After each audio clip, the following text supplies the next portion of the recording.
People who say that the Bible is stuffy and boring should tune into the Mini Bible College today. Hi, this is Bill Wright.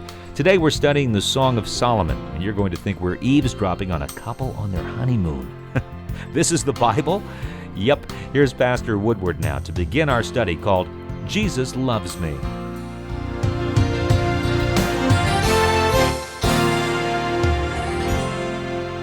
Poetry is the language of the heart, and that means that the books we call the poetry books are God's message to the heart of His people.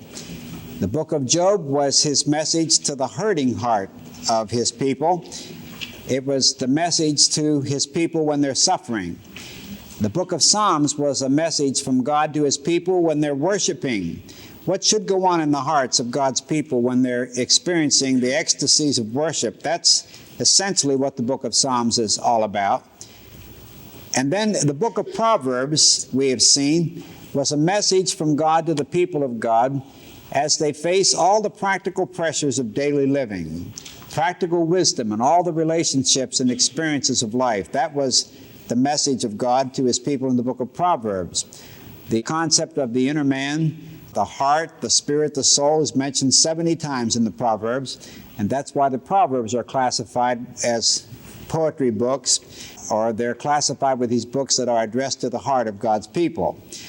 Ecclesiastes was God's message to His people when they're doubting, because sometimes His people doubt. Someone has said there's more faith in honest doubt than in half the creeds, and I sometimes believe that. Sometimes what we call doubt, or questing, or searching, is not really unbelief. It's just simply faith expressing itself through what we call doubt. But the message of Ecclesiastes is a beautiful message to the hearts of God's people, even when they're doubting. Now, the last of the poetry books is a message from God to His people when they're making love. Now, it may shock you to discover that in this section of books that we call the poetry books, God addresses a message to the hearts of His people when they're making love. The Song of Solomon, this is called. Solomon wrote 1,005 songs. This is the only one we have, but this Song of Solomon is a beautiful jewel as it's placed here in the Bible at the close of this section that we call the poetry books. The Song of Solomon, when you get into it and read it, sounds almost as if a honeymoon suite has been bugged or something, and you're listening to the love talk of these two people who are making love, and really, it's the kind of thing that the Jewish young men were forbidden to read until they were 30 years of age, because you have all this intimate love talk. I understand that preachers are not supposed to preach on the Song of Solomon until they have white hair. I have a couple of streaks of gray, so I guess I can speak on it for about 20 minutes. Now, you may ask yourself the question, why do you have a book like this in the canon of Scripture? This intimate love talk between two lovers. What's a book like that doing in the Scripture? Well, if you're going to have a book like this in the Scripture, certainly it's going to be one of the poetry books, because love certainly is a subject that should be handled by poetry. But there are several answers to the question, why do we have this book in the Bible? The first answer, and I think it's an obvious one, is this. A book like this is in the Bible because it teaches us the sanctity of sex. Back in the book of Genesis, when God creates everything, after He creates these things, often the comment is made, and God looked at what He had created, and it was good. That comment is made several times.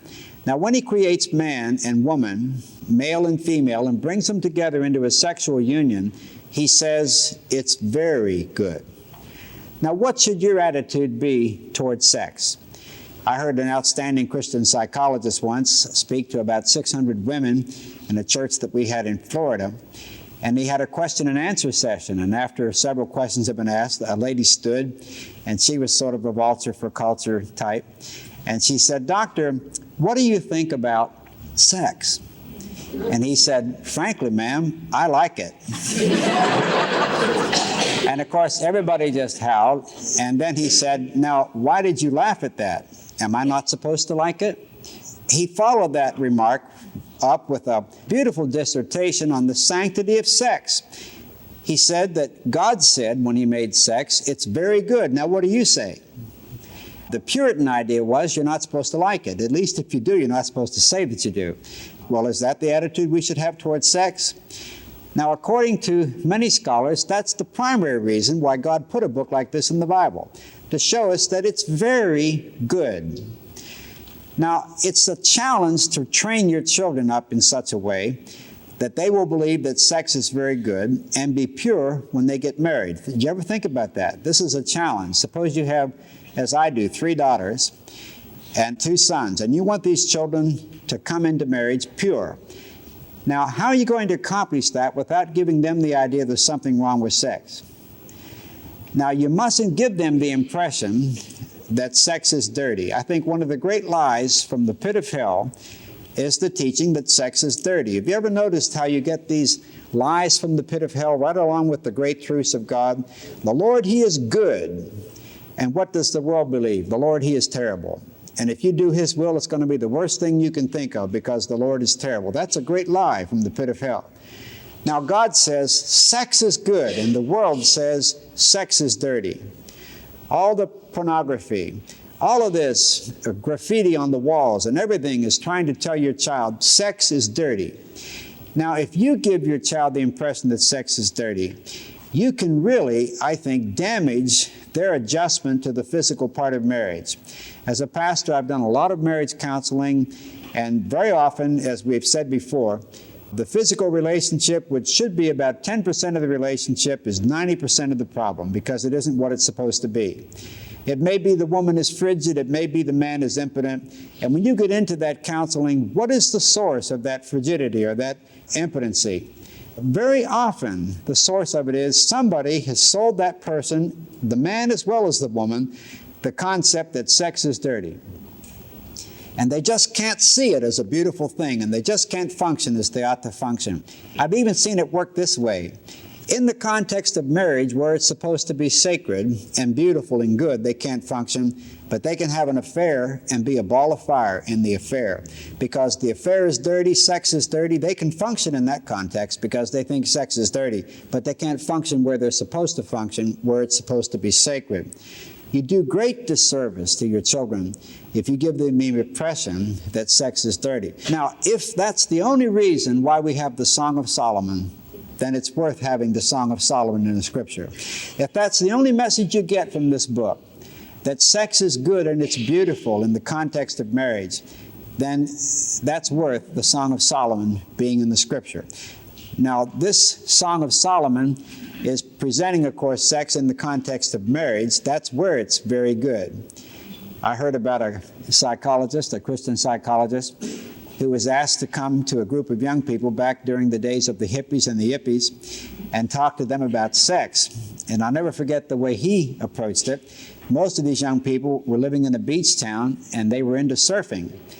And he said, you know, this kind of reminds me of you asking me to come over to your house so you can teach me how to surf. Most of these young people didn't think that sex belonged in the context of marriage. They were living in sexual unions outside the context of marriage.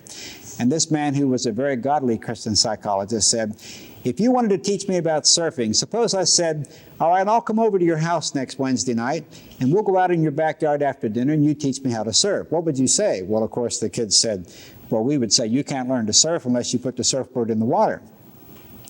And my old professor friend said, and you can't really learn about sex unless you put the sex in the context of marriage, because that was where it was meant to be good and beautiful. Now, the Song of Solomon presents the sanctity of sex in the context of marriage.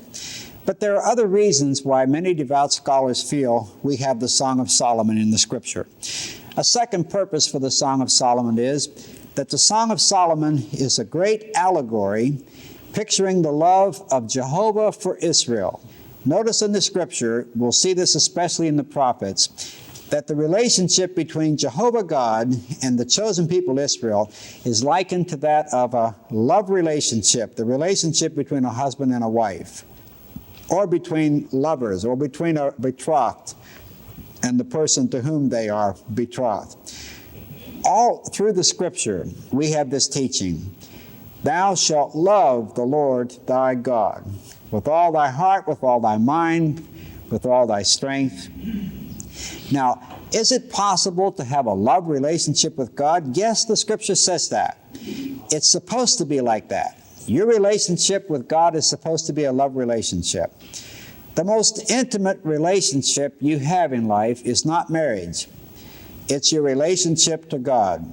The psychiatrist Carl Jung said that men will talk about their sex life a lot more freely than they will talk about their religious life, because their religious life is more intimate and personal and private than their sex life. Now, the relationship with God is supposed to be like that, a love relationship. You should be aware of the fact that God loves you, and you should feel His love, and you should literally, practically, in real experience, have a love relationship for Him. Now, that's the way it's pictured in the Old Testament. So many scholars say that in addition to this just being the love talk between two lovers, this is picturing allegorically the love relationship that's supposed to exist between Jehovah and Israel. Now, when you move this into the New Testament, you have this application. The Song of Solomon, then, is a picture also of the love relationship that's supposed to exist between Christ and His church. Here again in the New Testament, the relationship between Christ and His church is described as the relationship between a bridegroom and a bride.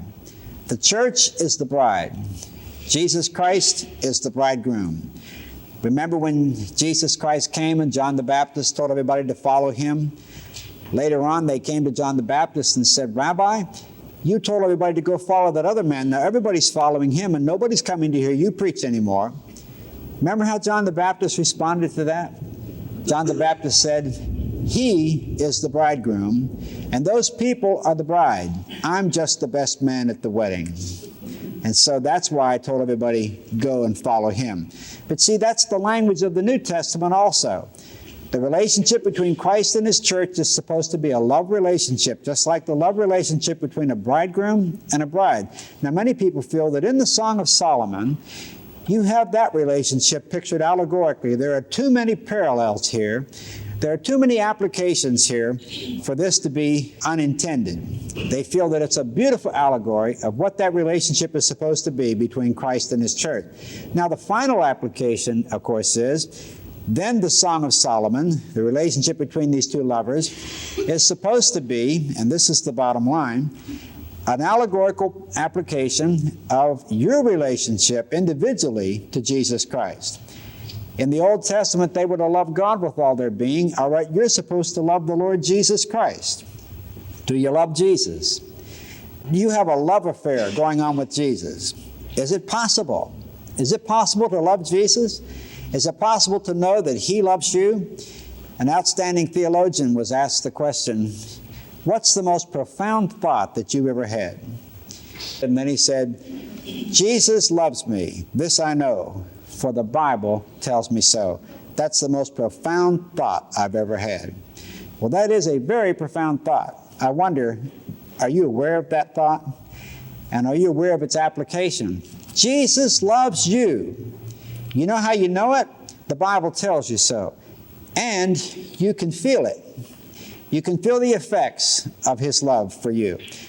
Now, many feel that that's the bottom line application to the Song of Solomon.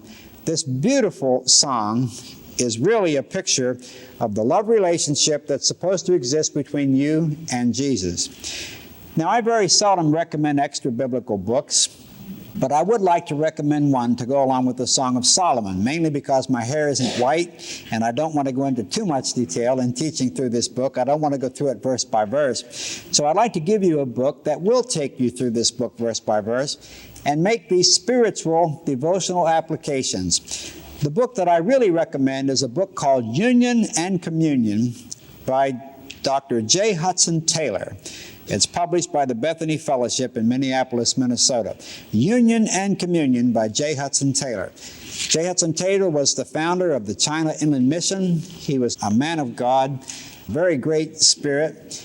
And I believe he shows you, going through the Song of Solomon, this allegorical application of how this book is really an allegory by application of the love relationship you are supposed to have with Jesus Christ and that He wants to have with you. Now, having said that about the Song of Solomon, and based primarily upon Dr. Hudson Taylor's book, I would like to draw some of these applications out of the book of the Song of Solomon. For instance, first of all, you'll discover this. The bridegroom takes his bride first to his chambers and then to his banqueting house. Take me away with you, let us hurry. The king has brought me into his chambers. And then he has taken me to the banquet hall, and his banner over me is love. Now, by application, what this is suggesting is you have a relationship with Jesus Christ that is, first of all, supposed to be intimate. Remember, Jesus in the Sermon on the Mount made much of this. He said, your relationship to God should not be a public thing. It's not a matter of standing on the street corner at noon and offering prayers that are primarily intended for the ears of the people so they'll think you're religious. If you really want to have a relationship with God in prayer, he said, go into your closet and shut the door. And your Father who is in secret, he'll reward you openly. But the relationship, Jesus says again and again in the Sermon on the Mount, should begin in the intimate chamber of your heart. It should begin in your closet. Martin Luther wrote a Christmas carol which expresses this prayer. O holy Jesus, gentle child, make thee a bed, soft, undefiled within my heart, that it may be a quiet chamber kept for thee. Is your heart a quiet chamber just kept for him? You see, the lover is taken first into the chambers and then to the banquet hall. Now, by application, that could be your intimate relationship with Jesus. Do you have any relationship with Jesus when nobody's looking, when nobody else is there? Or is your whole relationship with Jesus only when you're in a church service with several hundred other people? You see, that's the banquet hall. But the chambers, that's your family room when you get up at 5 o'clock in the morning and there's nobody there but you. Just you and Jesus. Do you ever talk to him? Do you really have a relationship with him in the quiet chamber of your heart or in the private chamber of your home? Now, that's one of the applications that's drawn. Another application that's drawn here devotionally about this relationship between these lovers that's applied to our relationship to Jesus Christ is this. Throughout this beautiful song, notice that the communion between these lovers is very often short-circuited or broken, but it's never broken by the will of the bridegroom, but always by the will of the bride.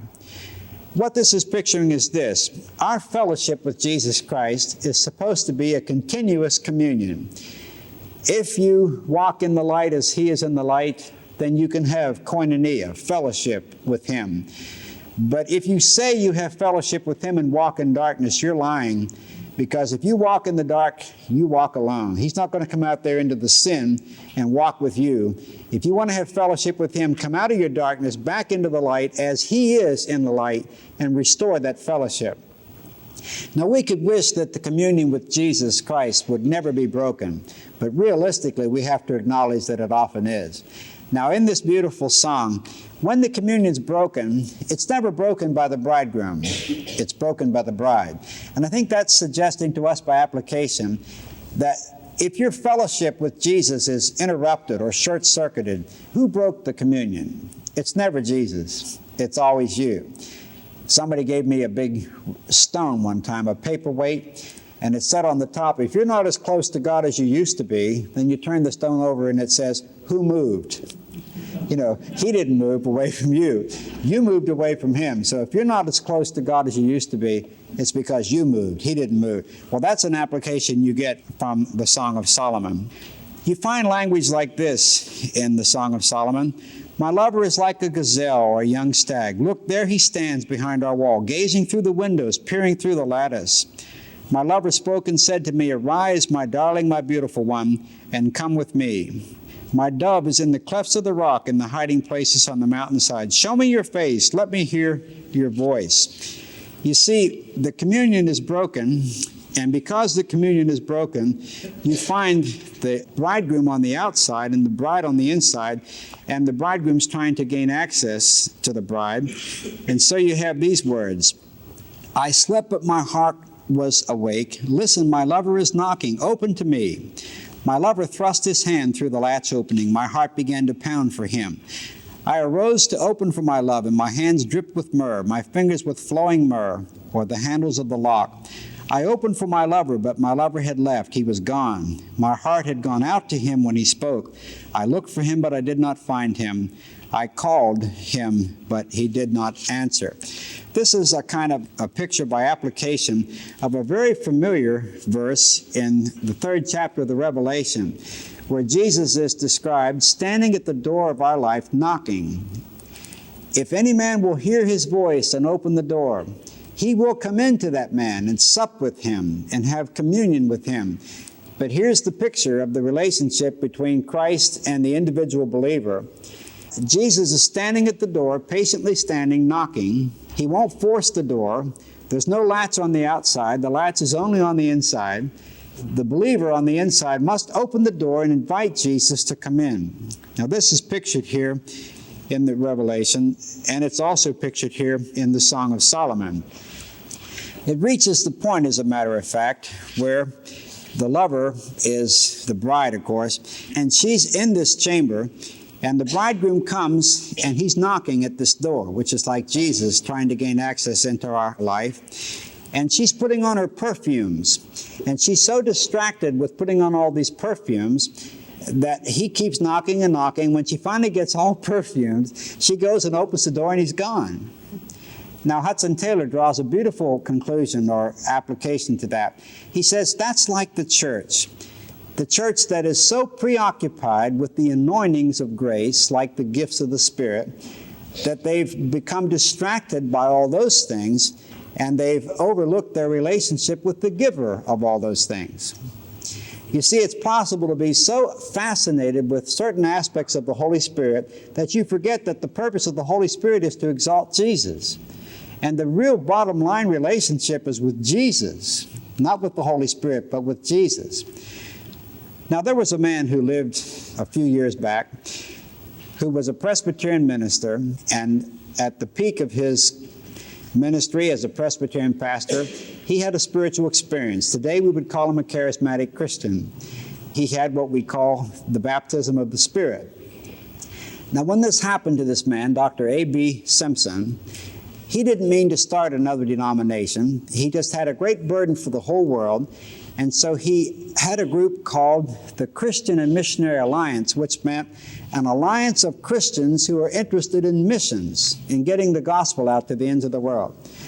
As a result of his vision, there is this denomination now that has more missionaries on foreign soil, and it has more church members on foreign soil than it has on American soil, which I think is a testimony to this man's vision.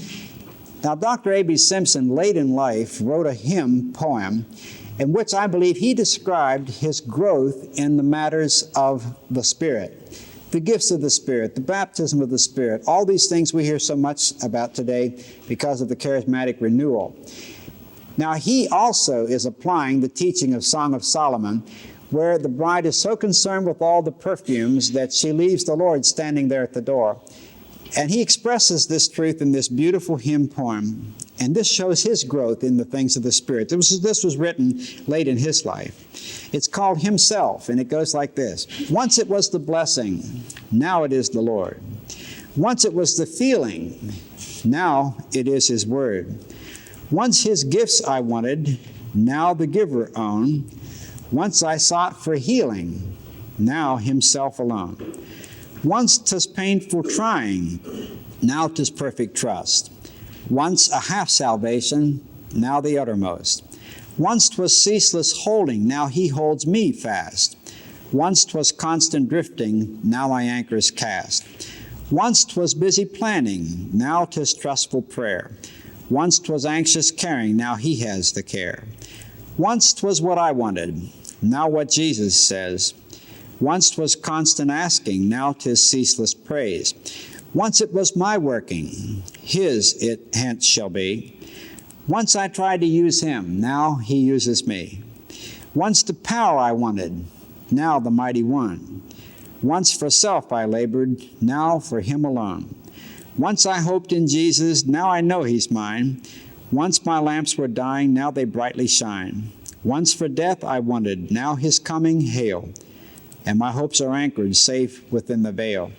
You see, this is a beautiful application, I think, to that one section of the Song of Solomon, which show the bride in the chambers with the door latched and barred, and the bridegroom out there, and she's so distracted with these anointings or perfumes that she leaves him standing there until he finally leaves. Well, in the Song of Solomon, you'll find so many applications like this. One of the keys to the relationship between these two lovers, if the bride really wants to understand this bridegroom, she has to understand the importance of tending his sheep with him. And that reminds us, of course, of the last chapters of the Gospel of John, where Jesus says to Peter, "Do you love me, Peter? Then feed my sheep. Do you love me, Peter? Then shepherd my sheep. Do you love me, Peter? Feed my sheep." If you want to express your love for Jesus, how do you do it? By getting interested in his flocks and by tending his sheep, by loving what he loves. You see, all those applications are just two obvious applications about the relationship between Jesus and the individual believer not to be intended. Now, if you really step back and say, now, what is really the application of this book? Really, it's talking to us, again, in the language of the heart, about just about the most important thing that ever goes on in our heart, love. It's talking to us about love. And it's picturing for us, of course, the most important love relationship that we'll ever have, which is not marriage. It's our love relationship with God and with Jesus Christ, and it's his love for us. Now, if you really want to understand love, that's where you begin. Love, of course, isn't love unless it's shared. And so love is meant to be shared in relationships. But where do you learn to love in such a way that you can share love in meaningful relationships? Well, the place to begin is with God. God is love. So if you really want to understand love and how to share love in a relationship, begin with God's love for you, and then reciprocate his love for you, and you love him, and then you'll have the capacity to love that wife, that husband, those children, those parents, those difficult people, whoever may be in your life. As you sum up the kind of love that you see expressed or shared in the Song of Solomon, and you see it in this relationship between the lovers, and then as it's applied to your relationship to God, and you ask, what is the nature and the essence of this love? Well, you have some characteristics of this love. It's private, it's intimate, it's exclusive, it's intense, it's unselfish, it's mutual, it's satisfying, it's edifying, it's threatening, but it's fruitful, it's unquenchable, and it's eternal. That's what the Song of Solomon is really all about. It's about love. And it's really all about this. Jesus loves me. This I know, for the Bible tells me so. Probably the greatest message we could ever tell someone. Jesus loves you. This I know, for the Bible tells me so.